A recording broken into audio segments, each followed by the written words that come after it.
Hey, this is Sean again with the Prepared Homestead, and I want to give you an update on the cold climate greenhouse and see how we're doing. We've made a lot of progress. In fact, I probably should have done one or two other videos in between this, but better late than never. And first, before I show you what's going on there, I want to talk to you real quick about the project as a whole. Okay, so how are we doing as far as scope, schedule, cost? Okay, those types of things.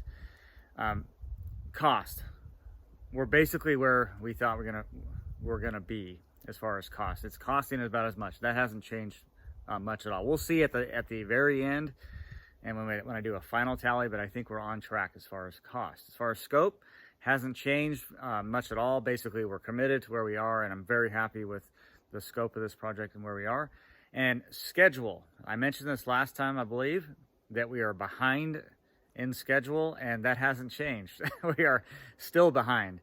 Although I just can't complain because it's a fantastic project and we're making progress, but we are behind schedule. In fact, today is August the 9th, I believe, and I wanted to be completed with this project by this time. Obviously we're not. Okay, so we are behind schedule, but things happen, and that's part of running a project, and that's part of this project being not 100% contracted out. I'm helping with this project. I'm working with somebody. He happens to be more skilled than I am, so it's more like I'm helping him. But nonetheless, doing a lot of work on this project. I've been pulled away for work and other things, and when that happens, he's working alone, and that slows things down. Okay, so overall that leads to a being behind schedule, right? Which is just something we have to live with. All right, so let me show you some of the details of what we've done. All right, so an update. So obviously we've made a lot of progress. All the rafters are completely in, all the purlins are in. And you'll notice, okay, so it's painted. It says, why is it painted? Because this is all going to be covered up. Well, it's a little probably overkill, but we wanted to take the extra precaution of sealing the building, sealing basically the structure completely with kind of mold and mildew resistant type paint. Okay, so this is a long-term effect, and I think it's going to be worth it in the end.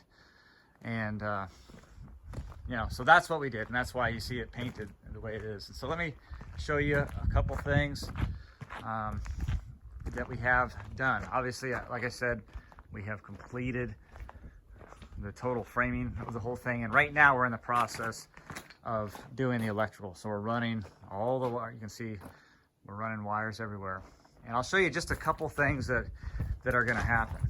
All right, this is going to be kind of a control center over here.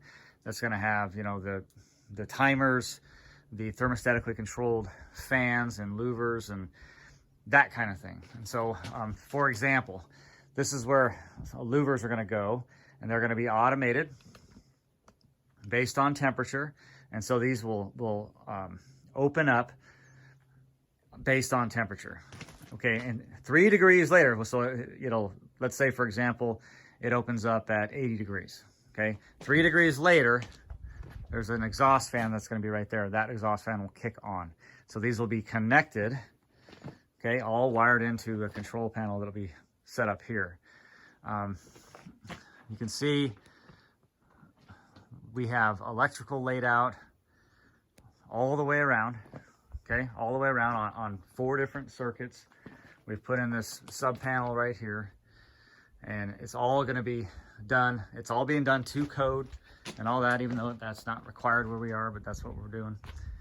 And it's all going to be tied together, and it's going to kind of work from passive to active. Okay, so for example, there's going to be another intake right down here, and this one's going to be based off just pressure. Okay, so it hits a certain temperature, those pins open up, and it'll open up and vent, allow air in. Okay, secondarily, we're going to be putting a climate battery piece in. So this is basically a tube that's going to be placed here, right, with an inline fan. It's going to pull air from the top part of the greenhouse, pull it in, put it into basically ducting underground, coming underneath the beds, not underground because I have water table issues here, but underneath the raised beds. And it's gonna cool the air, pull some moisture out, put it into the beds themselves, and then most likely we'll have a much shorter exit tube here where cooler air will come out. Okay, and then third, past that, so kind of the order of things is, again, that fan and the intake connection. Okay, that's kind of the third phase, if you will, for ventilation is concerned. All right, and we have we've got this is the west wall right here. Again, we do have a window there, smaller, but it's going to be able to open a door. I've got 3 real large windows on the front. This is all above is going to be triple polycarbonate, and that's the east wall, and so there will be a pretty good sized window there. But again, all of this, everything else is going to be fully insulated all the way around, and we also have a door on the back. All right, well, there you go. There's the update. Next for us is obviously finishing the electrical, and then it's going to be sheathing on the outside, Tyvek, and siding. Siding is going to match the house. And then obviously on the inside, we also have the insulation, and then the interior siding, which we're using PVC panel. Okay, there's the update on the Cold Climate Greenhouse.